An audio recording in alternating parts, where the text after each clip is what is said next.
اکھیاں سیدھی کرنے میں گزری. وہ ایک درس لیا کرتا تھا. آج اس درس کے بعد 22 سال جو آپ کے سامنے میں نے جو کچھ اپنی زندگی کے اوقات گزارے, الحمدللہ میں خوش نصیب ہوں کہ اس کے بعد میں پھر آج حضرت کے درس میں حاضر ہوں, اور میں یہ محسوس کرتا ہوں کہ میں الجامعۃ الاشرفیہ دارالعلوم کے اندر حضرت کی درسگاہ میں حاضر ہوں.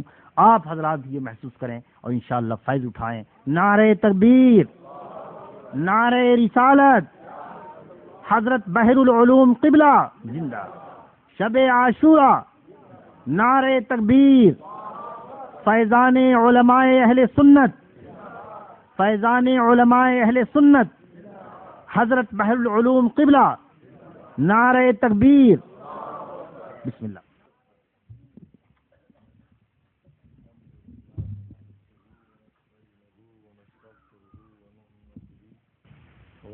ونتوكل عليه ونعوذ بالله من شرور أنفسنا ومن سيئات أعمالنا. من يهده الله فلا مضل له ومن يضلله فلا هادي له. ونشهد أن لا إله إلا الله ونشهد أن محمدا عبده ورسوله. أما بعد فأعوذ بالله من الشيطان الرجيم. بسم الله الرحمن الرحيم. إن الحكم إلا لله. صدق الله مولانا العظيم وصدق رسوله النبي الكريم ونحن على ذلك لمن الشاهدين والشاكرين والحمد لله رب العالمين. تعالى الله, کیا کیا قدرتیں اپنی دکھاتا ہے. تعالی اللہ, کیا کیا قدرتیں اپنی دکھاتا ہے. پتلے نور کے بنوا کے مٹی میں ملاتا ہے. کبھی حسنین کو کاندھے پہ حضرت کے چڑھاتا ہے, کبھی سر ان کا نیزے پر چڑھا در در پھراتا ہے. میرے پیارے اسلامی بھائیوں, مولانا محفوظ علی صاحب نے حضرت مولانا بدر عالم صاحب نے میرے بارے میں بہت کچھ کہا. یہ ان لوگوں کی نیک نیتی اور مہربانی ہے. اللہ تعالیٰ ان کو اس حسن ظن کا اجر اور بدلہ عطا فرمائے. آپ لوگوں سے میری گزارش یہ ہے کہ اگر کچھ میں نے اللہ رسول کے دین کی خدمت کی ہے تو اللہ قبول. اللہم صلی علی سیدنا و نبینا مولانا محمد مبارک وسلم صلاۃ و سلام علیہ رسول اللہ. جن حضرات نے میرے بیانات وہ بھی زبردستی کے سنے, ورنہ 10-15 سال سے میں نے تقریر کرنا بند کر دیا ہے,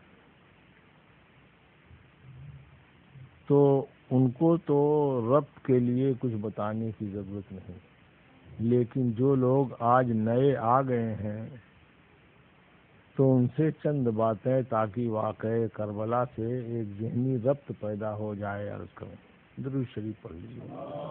اللہم صلی علی سیدنا و نبینا مولانا محمد مبارک وسلم صلاۃ و سلام علیک یا رسول اللہ.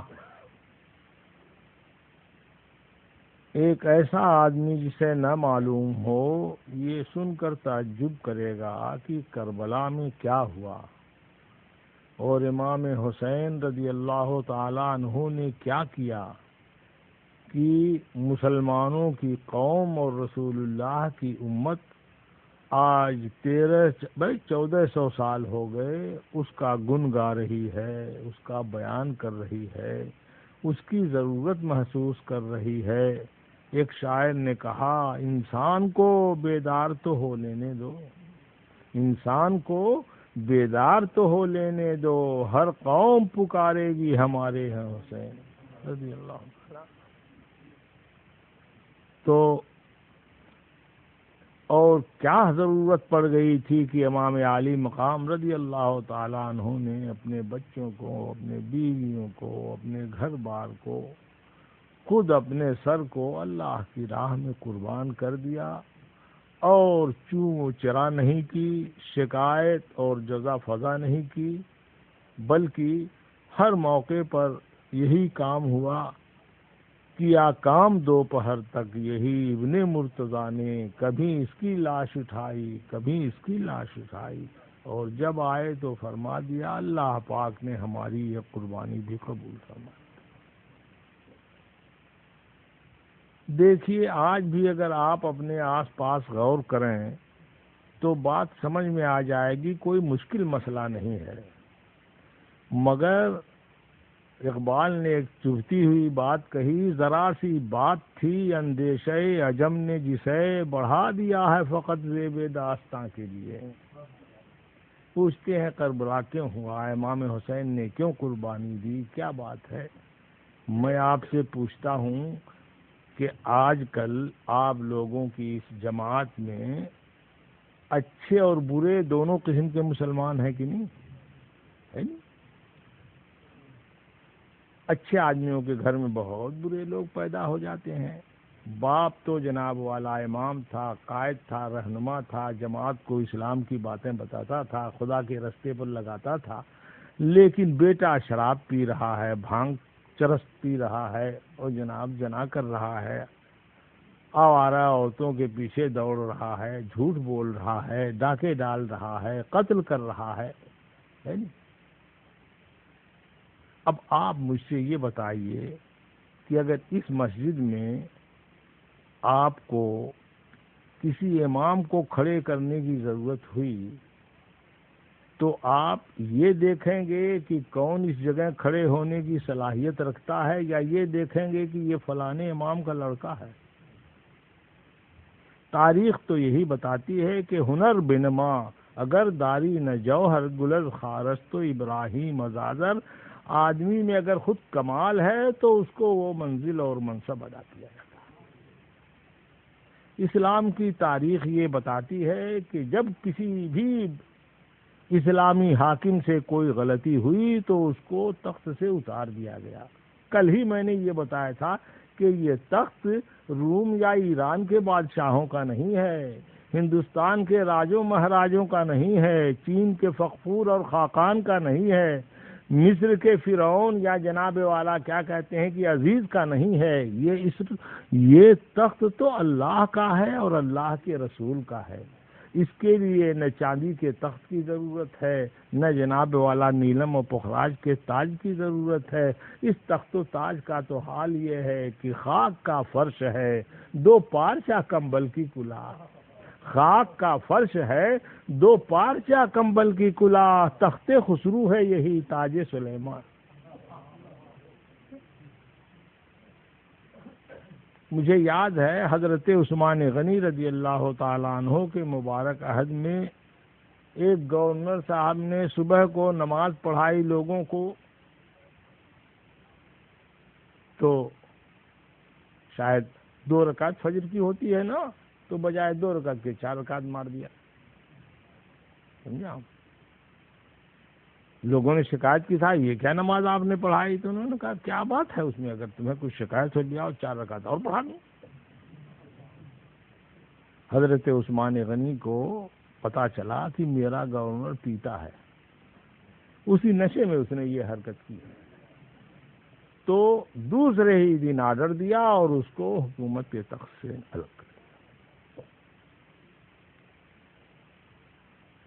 گورنر تو ایک معمولی عہدہ ہے، اب اگر اسلامی حکومت کا سربراہ کہیں گڑبڑ ہو جائے تو رکھنے کے لائق ہے کہ نکالنے کے لائق ہے؟ بلا شبہ حضرت ابو بکر صدیق رضی اللہ تعالیٰ عنہ وہ افضل البشر بعد الانبیاء کہے جاتے ہیں، کہ انبیاء کے بعد تمام انسانوں میں وہی بزرگ ہیں۔ عمر فاروق رضی اللہ تعالیٰ عنہ ان کو فاروق عادل کہا جاتا ہے۔ پیغمبر نے فرمایا لو کان بعدی نبی لکان عمر، اگر میرے بعد کوئی پیغمبر ہوتا تو عمر ہوتے۔ حضرت عثمان غنی رضی اللہ تعالی عنہ نے غالباً جنگ موتا کے موقع پر 100 اونٹ ساز و سامان و مال و دولت سے لدے ہوئے سرکار کی خدمت میں لاگے کھڑے کر دیا۔ فتحلل وجہ رسول اللہ صلی اللہ تعالی علیہ وسلم، تو حضور کا چہرہ آفتاب کی طرح چمکنے لگا، اور آپ نے فرمایا ما بالو عثمان ما فعل بعد ھذا اليوم، آج کے دن کے بعد سے عثمان چاہے جو کرے اس کو کوئی پرواہ نہیں۔ تو آپ سمجھتے ہوں گے کہ رسول اللہ صلی اللہ علیہ وسلم نے کہہ دیا کہ عثمان شراب پئیں، زنا کریں، چوری کریں۔ ارے مالک پرندہ پالتا ہے اور اس کا پر کاٹ کے پنجرے کا دروازہ کھول دیتا ہے کہ لے اڑ، مگر پر کٹے ہوئے ہیں تو وہ اڑے گا کیا؟ حضرت عثمان کے بارے میں یہ اعتماد تھا سید عالم جناب محمد رسول اللہ صلی اللہ علیہ وسلم کو کہ ان سے گناہ کا صدور ممکن ہی نہیں، تو فرماتے عثمان جو چاہو کرو۔ مولا علی کیا کہنے ہیں صاحب، حدیث سن چکے آپ، انا مدینۃ العلم وعلی بابھا من کنت مولا ہو فعلی مولا۔ حضرت امیر معاویہ رضی اللہ تعالیٰ عنہ بھی صحابی رسول ہیں۔ اعلیٰ حضرت فرماتے ہیں اہل سنت کا ہے بیڑا پار، اصحاب رسول نجم ہیں اور ناؤ ہیں امت رسول اللہ عطرت رسول اللہ صلی اللہ تعالیٰ علیہ وسلم کی۔ تم پتہ اس سے یہ چلا کہ حضرت علی مولا رضی اللہ تعالیٰ عنہ کا شان اور ان کا رتبہ بھی بلند عالی ہے۔ حضرت امیر معاویہ خال المومنین، مومنوں کے ماموں تھے، کیونکہ ان کی بہن ام حبیبہ حضور صلی اللہ علیہ وسلم کی بیوی تھی۔ اب دیکھو ایک بات یہاں بیچ میں یاد دلانے کی آ گئی تو میں اسے یاد دلاتا ہوں۔ ایک مسلمان کو اللہ اور رسول کی جناب میں کیسا ہونا چاہیے، چاہے باپ ہو، چاہے بھائی ہو، چاہے بیٹا ہو۔ حضرت ابو سفیان جو حضرت معاویہ کے بھی باپ، ام حبیبہ کے بھی باپ، ام حبیبہ حضور کے نکاح میں ایک معاملہ سلجھانے کے لیے مکے سے مدینے آئے، ابھی کلمہ نہیں پڑھا تھا، تو اب کہاں جائیں؟ بیٹی ہی کے گھر میں گئے، باپ تھے ام حبیبہ کے، کیسے روکتی؟ چلے گئے، دیکھا کہ بابا جان آ رہے ہیں تو اٹھ کے جلدی سے رسول اللہ کا بستر لپیٹنے لگی۔ حضرت ابو سفیان رضی اللہ تعالیٰ عنہ کی تیوری پر رولا گئے، کہنے لگے بیٹی میں تو نہیں سمجھتا تھا کہ تو ایسی بد اخلاق ہو گئی ہے، تیرا باپ آ رہا ہے اور تو نے بستر لپیٹنا شروع کر دیا۔ تو وہ کہتی ہیں کہ ابا جان یہ بستر تو میرے آقا محمد رسول اللہ صلی اللہ علیہ وسلم کا ہے، آپ جب تک کلمہ نہیں پڑھ لیں گے اس بستر پر بیٹھنے کا آپ کو حق نہیں ہے۔ تو اللہ اور رسول کی عزت حرمت ان کا مرتبہ اتنا بلند ہے کہ باپ مرنے لگے تو امیر معاویہ رضی اللہ تعالیٰ عنہ نے سرکار کی ایک چادر لی تھی، کہا بھائی اسی مجھ کو لپیٹ دینا۔ سرکار کے ناخن کا کچھ ٹکڑا تراشا تھا، کہا کہ یہی میری آنکھ میں رکھ دینا۔ کچھ بال تھے، انہیں کہا میرے منہ میں رکھ دینا، اور مجھے میرے غفور الرحیم کے سپرد کر دینا، حوالہ کر دینا۔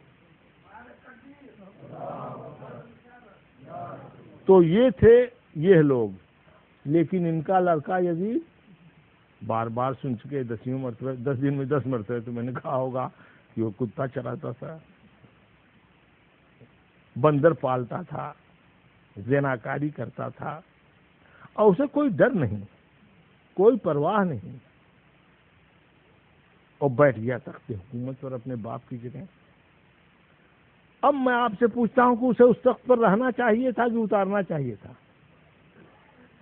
اترنا چاہیے تھا نا. تو اتنا ہی سیدھا مسئلہ ہے وہ. امام حسین نے جو کیا وہ اتنا ہی سیدھا ہے. خلیفہ ہونے کے بعد اس نے پہلے ہی ان سے بیعت لینی چاہیے. دیکھا کہ اس کے پاس تخت ہے، تاج ہے، حکومت ہے. مکے شریف چلے گئے. مکے میں ایک فتنہ اہل کوفہ کا اٹھا. اب آپ سوچ لیجئے رجب میں سرکار مکے تشریف لے گئے ہیں.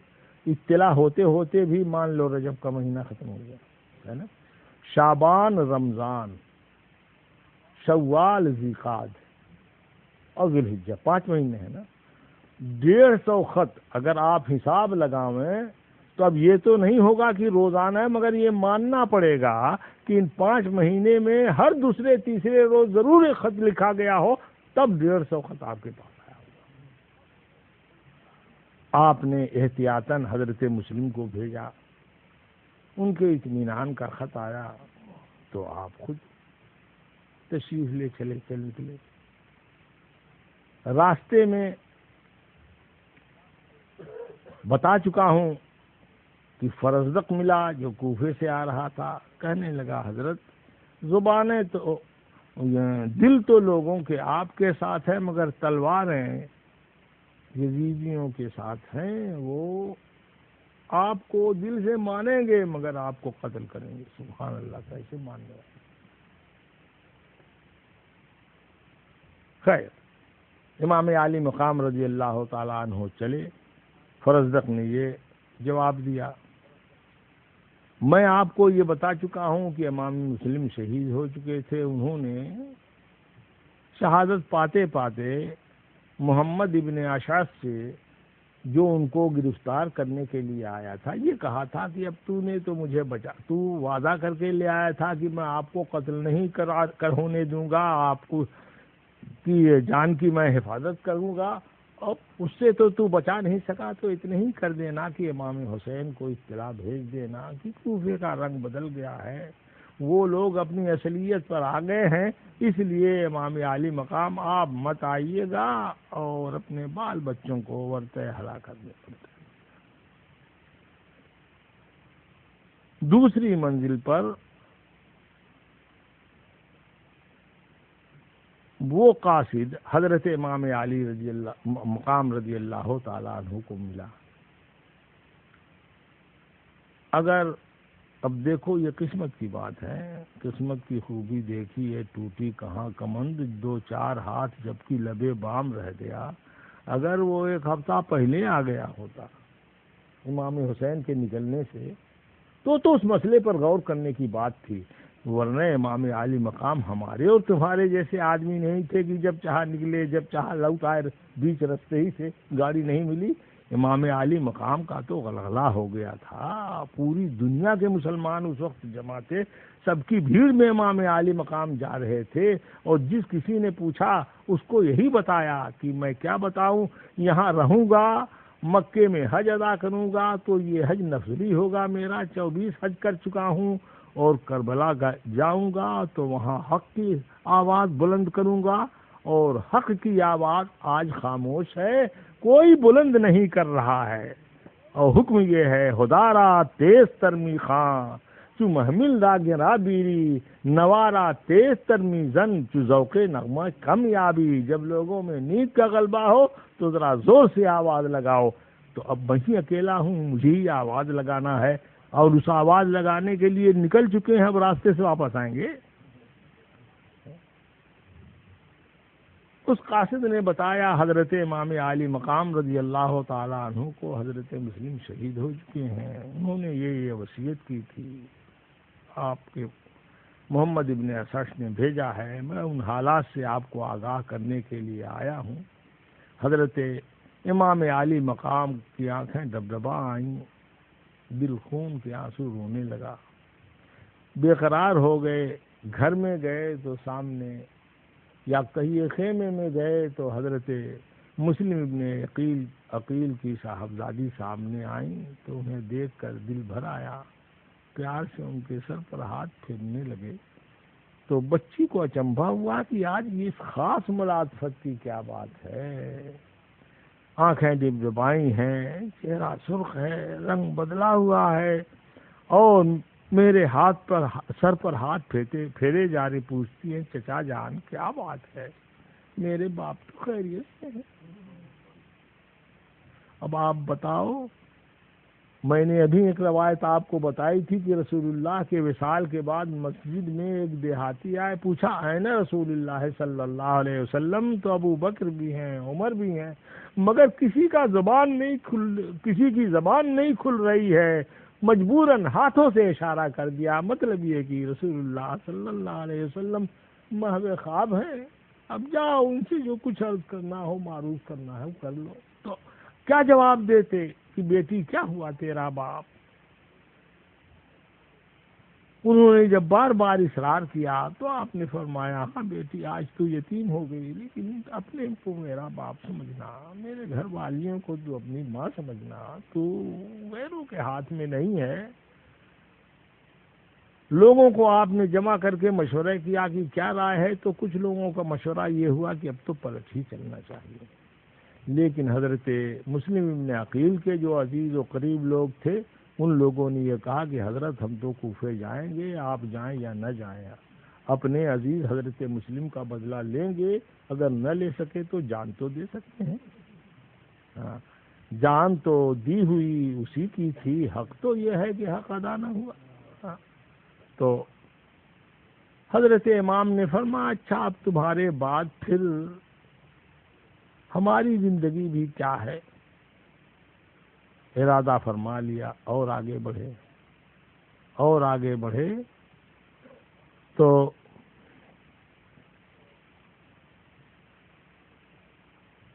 اب نام میرے ذہن سے اس جگہ کا اتر گیا، وہاں دور سے کچھ دکھائی دیا تو کسی نے کہا کہ بھئی سامنے کوئی باغ نظر آ رہا ہے، دوپہر ہو گئی ہے، وہیں چلے ٹھہرا جائے گا۔ دوسرے نے کہا کہ یہ سارا کوچہ میرا چھانا ہوا ہے، یہ سارے ویرانے میرے دیکھے ہوئے ہیں، یہاں درخت کہاں اور نخلستان کہاں؟ غور سے دیکھو وہ سپاہ آ رہی ہے اور فوجوں کے نیزے و بلند ہیں۔ حضرت نے فرمایا کہ اگر کوئی امن کی جگہ ہو تو بتاؤ، وہیں رک کے ان سے مقابلہ کیا جائے۔ تو ایک پہاڑ کا لوگوں نے نام بتایا، حضور وہاں تشریف لے گئے، تب تک وہ لوگ آ گئے۔ ہوا یہ تھا کہ ابن زیاد کو جب یہ اطلاع مل گئی کہ حضرت امام علی مقام رضی اللہ تعالیٰ عنہ چل نکلے ہیں، تو اس نے کوفہ کے ارد گرد قادسیہ سے لے کے کوہ قطقطانہ لکھا ہے، وہاں تک پورے علاقے میں فوج پھیلا دی اور 1000 سواروں کا دستہ دے کر حضرت حر ابن یزید ریاحی کو بھیجا کہ امام علی مقام رضی اللہ تعالی عنہ کو جہاں ملیں گھیر کر لاؤ یا ان سے بیعت لو۔ حضرت حر ابن یزید ریاحی آئے، ان کے جانور پیاس سے بلبلا رہے تھے، سپاہیوں کا حلیہ بدلا ہوا تھا، چہرے کی رنگت اڑی ہوئی تھی۔ حضرت امام عالی مقام نے اپنے خادموں کو حکم دیا کہ تم لوگ جاؤ اور ان پیاسوں کو پانی پلاؤ۔ ایک آدمی کو مشق دیا کہ لے تم ہی اپنے گھوڑے کو پانی پلاؤ، لیکن شام کے لوگوں کو مشق سے پانی پینے کا سلیقہ نہیں تھا، تو حضرت امام نے جا کر کے مشق پکڑی اور خود اس کے منہ میں پانی اس سے چھوڑا اور اس کے گھوڑے کو پلایا۔ بتانا یہ ہے کہ دیکھو جب امام کے پاس پانی تھا تو انہوں نے یہ کیا، اور جب کوفیوں کے پاس پانی تھا تو وہ کیا۔ کیا وہ لوگ رسول اللہ کی مسند پر بیٹھنے کا استحقاق رکھتے؟ امام علی مقام رضی اللہ تعالی عنہ نے حکم دیا کہ وضو کر لو، لوگوں نے وضو کر لیا، اذان ہو گئی۔ آپ نے حر سے کہا کہ حر بتاؤ آپ جنگ کی نیت سے آئے ہو یا یہ کہ ہمارے ساتھ نماز پڑھو گے؟ تو حضرت حر ابن یزید ریاحی نے کہا حضور ہم آپ کے پیچھے آپ کی اقتداء میں نماز پڑھیں گے، ہم آپ کے رسول کے کلمے سے باہر نہیں ہیں۔ اقتداء میں نماز پڑھی، پوچھا، کہا کہ مجھے عادت یہ ہے، میں سپاہی آدمی ہوں کہ امام عالی مقام کو گھیر کے میں یا تو بیعت لوں یا یہ کہ انہیں کوفے کے قریب لے آؤں۔ امام عالی مقام رضی اللہ تعالیٰ عنہ نے ان سے کہا، یہ بے شمار لوگوں کے خط میرے پاس آئے، میں خود نہیں آیا، اب جب میں آ رہا ہوں تو تم لوگ مجھے قید کرنے اور جناب والا قتل کرنے کے درپے ہوئے ہو، یہ کہاں کی آدمیت ہے؟ اس نے کہا، حضور میں تو سپاہی آدمی، مجھے نہیں معلوم کہ کس نے خط آپ کو لکھا، آپ نے 2 جھولوں میں وہ خط تھے ان کے سامنے ڈال دیا کہ دیکھو یہ ان لوگوں کے خط ہیں۔ کہا، بہرحال حضرت میں تو حکومت کا آدمی ہوں، ایک سپاہی آدمی ہوں، اب میں آپ سے چھوڑ نہیں سکتا آپ کو۔ حضرت امام عالی مقام نے کسی طرف جانا چاہا تو اس نے آ کے راستہ روکا آپ کا، کہا کہ اب دن میں تو میرے لیے یہ ناممکن ہے کہ میں آپ کو یوں ہی چلا جانے دوں، کل ہی میری حکومت ختم ہو جائے گی، میرا گھر اجاڑ دیا جائے گا، اس لیے اب رات میں اگر کہیں آپ چھپ کے جا سکیں تو میں یہ بہانہ کر سکوں گا کہ صاحب پتہ نہیں کدھر چلے گئے، کہاں ان کا پیچھا کیا جاتا۔ چنانچہ شام ہوئی تو اس نے اپنا قافلہ دوسری جگہ ٹھہرایا، امام عالی مقام کے ساتھ عورتیں تھیں الگ تھلگ، اور چلے، مگر رات بھر چلنے کے بعد بھی بھٹکتے رہے اور کسی قابل اطمینان راستے پر نہ جا سکے۔ مقام عزیب الحجانات پر پہنچے تو 4 آدمی آئے کوفہ سے، وہ بھی جا رہے تھے کوفہ سے آ کر مکے کی طرف یا کسی دوسرے طرف۔ ان سے پوچھا تو ان میں سے ایک صاحب نے کہا، جن کا نام محمد ابن عقیل یا کوئی دوسرا تھا، وہ کہتے ہیں کہ حضور بڑے لوگوں کو تو پیسہ دے کے خرید لیا گیا ہے، اس لیے جب جائیں گے آپ تو میں نے ایک ساتھ اتنے آدمی دیکھے ہیں قادسیہ کے میدان میں کہ اتنے زندگی میں نے کبھی نہیں دیکھے تھے، جو قدم آپ کا آگے بڑھے گا وہ قتل اور موت کے قریب ہوگا۔ دوسرے صاحب تھے حضرت ترماح ابن عدی، انہوں نے کہا کہ حضور میں ہرگز آپ کو جانے کی اجازت نہیں دوں گا، ابھی تو اتنے ہی آدمی 1000، انہی پر غلبہ پانا جو آپ کو گھیرے ہوئے ہیں، انہی کو غلبہ پانا مشکل ہے، لیکن وہاں پہنچ جائیں گے تو بے شمار آدمی ہیں۔ میری رائے یہ ہے کہ ہم بھی آپ کا ساتھ دیتے ہیں، کوشش کیجئے اور میں آپ کو یمن میں لے چلتا ہوں، وہاں بے شمار لوگ ہیں، میری ایک آواز پر قبیلہ بنی عدی کے 20,000 جوان آپ کا ساتھ دیں گے۔ لیکن امام عالی مقام نے فرمایا، میاں ہمارا اور اہل کوفہ کا ایک معاملہ ہو گیا ہے، خط کتابت ہو گئی ہے، اب ہم واپس پلٹ نہیں سکتے، قریب آپ پہنچ گئے تھے، رات میں چلتے چلتے صبح کو کوفے میں پہنچے، وہ میدان کربلا میں پہنچے، وہ کوفہ کے قریب ہی کا میدان ہے، اور آپ کے گھوڑے نے وہاں چلنے سے انکار کر دیا۔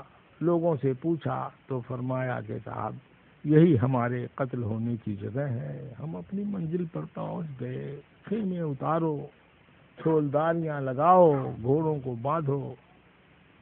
امام عالی مقام رضی اللہ تعالیٰ عنہ اس ساز و سامان کے ساتھ 72 آدمی تھے، جس میں سے 30-32 پیادہ تھے اور بقیہ جناب والا سوار تھے۔ ان 72 میں عورتیں بھی تھیں، بچے بھی تھے، کچھ جوان بھی تھے، کچھ بوڑھے بھی تھے، کچھ ادھر ادھر سے بھی آ گئے تھے، جس میں سے ایک حضرت بریر ابن حضیر رضی اللہ تعالیٰ عنہ تھے، وہ کوفہ میں سید القراء مشہور تھے، ان کو حمامت المسجد، مسجد کی کبوتری کہا جاتا تھا، یعنی انہوں نے ٹھکانہ ہی بنا لیا تھا مسجد میں۔ مگر معلوم ایسا ہوتا ہے کہ دیکھو جو اللہ والے تھے وہ یہ سمجھتے تھے کہ اب تسبیح لینے کا نہیں، تلوار ہاتھ میں تھامنے کا، اپنی جوانی یا بڑھاپا نہیں دیکھنے کی ضرورت ہے، اب مصلی پر کھڑے ہو کر اللہ کی عبادت کرنے کی ضرورت نہیں ہے، میدان جنگ میں امام حسین کے ساتھ بڑھ کر ایک تعداد بڑھا دو تو یہی بڑی بات ہے۔ تو وہ لوگ بھی آ گئے تھے۔ زہیر ابن قین کیسے آئے وہ تو آپ جانتے ہیں۔ حضرت مسلم ابن اوسجا اسدی نہایت بوڑھے کمزور آدمی تھے، وہ بھی آ گئے تھے۔ حضرت حبیب ابن مظاہر یہ دلاور بہادر شہزور آدمی تھے، خط لکھنے والوں بلانے والوں میں تھے، وہ اپنے وعدے پر ڈٹے ہوئے وہ آئے تھے۔ تو ایسے لوگوں کا ساتھ تھا۔ عمر سعد بھی پہلے 4000 لشکر اس کے ساتھ آیا، بعد میں 20,000۔ اب آپ ذرا گنیے تو حساب تو لگائیے، تقسیم تو کیجئے کہ 72,000 آدمی پر 20,000 آدمی، ایک آدمی پر کتنے پڑے۔ لیکن وہ طے کر کے آئے تھے کہ امام عالی مقام کو واپس نہیں جانے دینا۔ امام عالی مقام رضی اللہ تعالی عنہ نے آدمی بھیجا کہ تمہارے آدمیوں نے بلایا، ہم آئے ہیں، ہمارا ایسا۔ آپ نے اپنی شرطیں بھی رکھی کہ اگر تم نہیں چاہتے ہو کہ ہم آویں اور کوفہ والے ہماری اطاعت کریں تو ٹھیک ہے، ہمیں چھوڑ دو، ہم چلے جاتے ہیں، کہیں بھی کسی سرحدی علاقے میں چلے جائیں گے جہاں مسلمانوں کے ملک سرحد کی ہم حفاظت کریں، تمہارے حکومت اور اس کے منزل سے دور ہوں گے۔ ہم کو یزید کے پاس بھیج دو، ہم وہاں خود پہنچ کے معاملہ طے کر لیں گے۔ عمر سعد نے یہ خط لکھا، اور تبری کی روایت مجھے یاد آتی ہے کہ اس میں یہ لکھا ہے کہ عمر سعد خوش ہوا کہ چلو یہ عمر سعد کو آپ جانتے ہو، حضرت سعد ابن ابی وقاص رضی اللہ تعالی عنہ کا یہ لڑکا تھا۔ سعد ابن ابی وقاص وہ صحابی رسول ہیں کہ میدان احد میں انہوں نے حضور کے سامنے سینہ تان کے کھڑے ہو کر کہا، یا رسول اللہ میں ڈھال ہوں، میرے پیچھے چھپے رہیے اور جتنا تیر آیا وہ کھاتے رہے۔ فرماتے ہیں کہ پورا ہاتھ ان کا زخموں سے، تیروں سے شل ہو گیا تھا، علاج کے بعد بھی نہ وہ سمٹتا تھا نہ پھیلتا تھا۔ تو باپ ایسا تھا، اور بیٹے نے میدان کربلا میں سب سے پہلا تیر چلایا ہے، یہ کہہ کر کے کہ لوگوں گواہ رہنا کہ میں نے سب سے پہلا تیر چلایا۔ اور احد کے میدان میں سب سے بڑے رامی حضرت سعد ابن عباس نہیں، سعد ابن ابی وقاص رضی اللہ تعالیٰ عنہ تھے۔ تو ان کا یہ لڑکا تھا، تو اسے کچھ یہ ہوئی، لیکن جب اس کا یہ بیان کی بھئی بات قریب آ گئی ہے اور اس پر راضی ہیں تو ہم کاہیں کو اپنی جنگ یہ سر موڑ لیں، آپ بھیج دیجیے ان کو شام میں سپاہیوں کے ساتھ۔ تو شمر نے یہ ایسا خبیث آدمی کہ یہ الٹی ہی بولتا تھا، میدان جنگ میں اس نے ایک ٹیڑھی بات بولی تو حضرت زہیر ابن قیم نے، حضرت حبیب ابن مظاہر نے کہا، ابے گوار کم بخت، تجھ کو قرآن کی 2 آیت بھی یاد نہیں ہوگی اور تو یہاں مشورہ دینے آیا ہے اور رائے بتانے کے لیے آیا ہے۔ میں تجھے مخاطب نہیں کرتا، میں ان لوگوں کو مخاطب کرتا ہوں جنہوں نے حضور کو دیکھا ہے یا حضور کے دیکھنے والوں کو دیکھا ہے، اسلام سے کچھ شد بدھ رکھتے ہیں، تو مذہب کو تو جانتے ہی ہیں، اس سے کیا بات ہے۔ تو اس نے کہا کہ حضور گورنر صاحب، اگر آپ نے امام حسین کو اجازت دے دی اور یہ چلے گئے تو جناب کی ریزٹ آپ کا نہیں ہوگا، آپ کو اعزاز تو اب تبھی حاصل ہوگا کہ آپ بیعت لے کے بھیجیں۔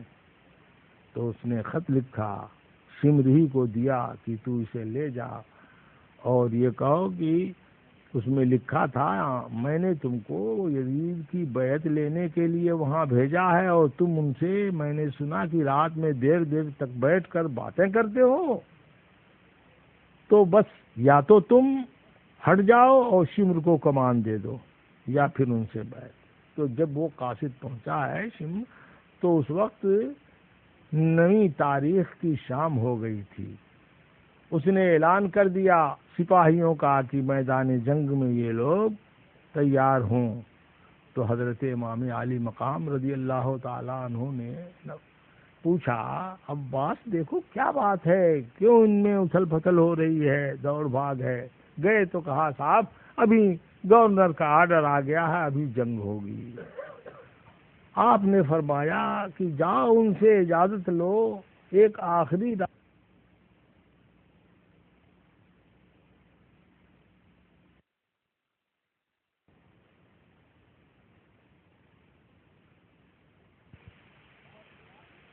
ہمارے سعد نے پوچھا کسی سے کہ بھئی کیا رائے تمہاری ہے، تو انہوں نے کہا بھئی اگر کافر ہوں اور وہ بھی اجازت اور مہلت مانے 12 گھنٹے کی تو کون نہیں دے گا، تم کو دے دینی چاہیے اجازت، دے دی گئی اجازت۔ تو رات بھر ادھر تو اللہ ہی بہتر جانتا ہے، کلمہ ضرور پڑھتے تھے، اذان بھی ان کے وہاں ہوتی تھی، مگر رات بھر وہ کیا کرتے رہے؟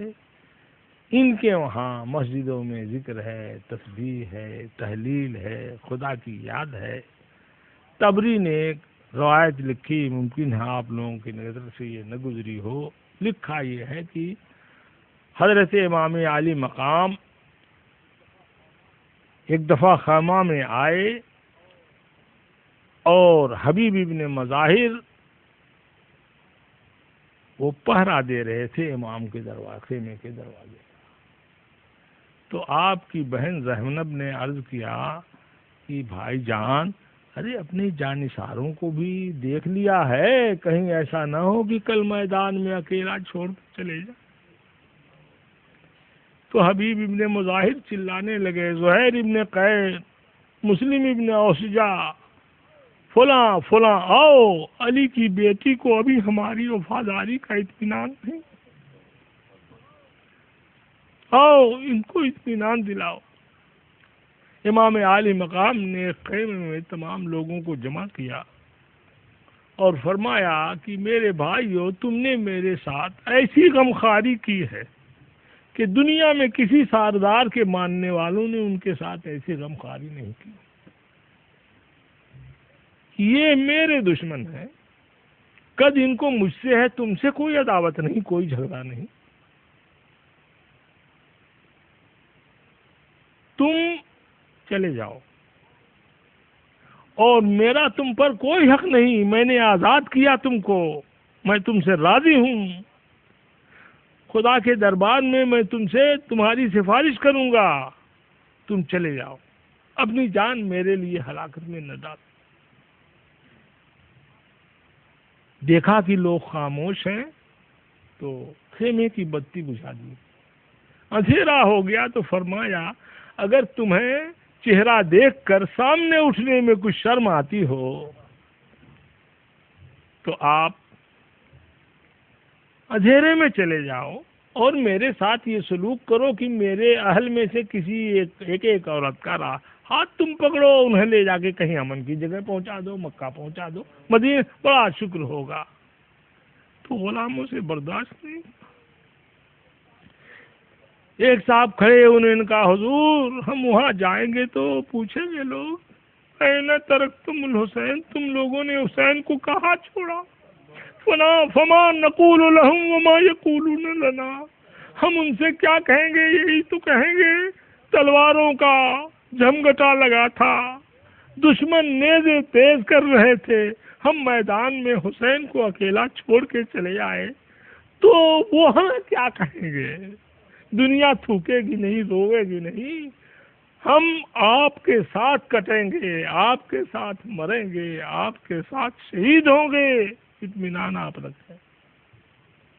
آپ چشم تصور سے دیکھیے، مسلمان اس جلسے کے بعد پورے جوش و خروش کے ساتھ عبادت میں، ریاضت میں، نیزہ صاف کرنے میں، تلواریں درست کرنے میں گھر کی محضرات قدس، اہل بیت کی پاک پیجیاں کوئی اپنے بھائی کو سمجھا رہی ہوگی، کوئی اپنے بیٹے کو سمجھا رہی ہوگی، علی اکبر دیکھنا کل بابا کو اپنی موجودگی میدان میں نہ جانے دینا۔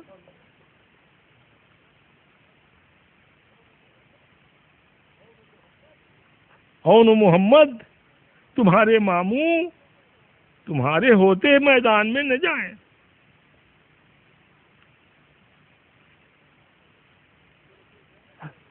حضرت زینب کر رہی ہوں گی، لیکن امام حسین کی ایک بہن ہے حضرت ام کلثوم، ان کا نہ کوئی بیٹا نہ کوئی عزیز، وہ تڑپ رہی ہوگی کہ ہائے آج بھی وہ میرا کوئی ہوتا تو میں اسے تسلی دیتی، کل میدان کربلا میں اپنی قربانی امام کے حضور میں پیش کرتی۔ ان کی رونے پر حضرت عباس ان کے بھائی کو ترس آ گیا ہوگا، ماں جائی کاہے کو تو رو رہی ہے؟ اگر زینب کے لیے انو محمد ہیں اور ازواج مطہرات کے لیے اکبر ہیں اور قاسم ہیں اور فلاں ہیں، تو میں تیرا بھائی تیری طرف سے قربان ہونے کے لیے حاضر۔ بہرحال اسی عالم میں صبح ہوئی۔ کل میں نے بتایا تھا آپ کو کہ نشہ ذوق شہادت سے ہیں چور آج کی رات، نشہ ذوق شہادت سے ہیں چور آج کی رات، صبح کر دیں گے مصلی پہ حضور آج کی رات، دیکھ کر سبتے پیمبر کا شعور آج کی رات، ٹوٹ جانے کو ہے باطل کا غرور آج کی رات۔ اب 1 گھنٹہ تو ہو گیا تھا، ابھی تو میرے لیے تو بات ہے نا۔ اب یہ کربلا شریف میں آپ پہنچ گئے ہیں، حضرت امام علی مقام رضی اللہ تعالیٰ عنہ صبح کو میدان جنگ میں جانے والے ہیں۔ واقعہ بار بار آپ نے سنا ہوگا، حاصل اس کا یہی ہے کہ حضرت امام علی مقام رضی اللہ تعالیٰ عنہ کے بارے میں حضرت خواجہ اجمیری فرماتے ہیں کہ شاہست حسین بادشاہست حسین، دینست حسین دین پناہست حسین، سرداد نداد در دست یزید، حقا کی بنائے لا الہ ہست حسین۔ حضرت امام حسین ایک بنیاد ڈال گئے اور یہ بتا گئے کہ حق کی بات پر ایسے ہی مستقیم ہونا چاہیے، اور رہتی دنیا تک کو یہ سبق دے گئے۔ الحمدللہ مسلمان عمل کریں یا نہ کریں، ہر سال یہ سبق تازہ ضرور ہوتا ہے، سنتے و کرتے ضرور ہو، انشاءاللہ اس کا بھی اثر پڑتا ہے، یہ کوئی بات نہیں، حالت درست ہوتی ہے۔ اللہ تعالی ہم کو، آپ کو، سب مسلمانوں کو حضرت امام علی مقام کے نقش قدم پر چلنے کی توفیق۔ ربنا تقبل منا انك انت السميع العليم وتب علينا انك انت التواب الرحيم، صلى الله تعالى على خير خلقه محمد وآله واصحابه واهل بيته اجمعين برحمتك يا ارحم الراحمين۔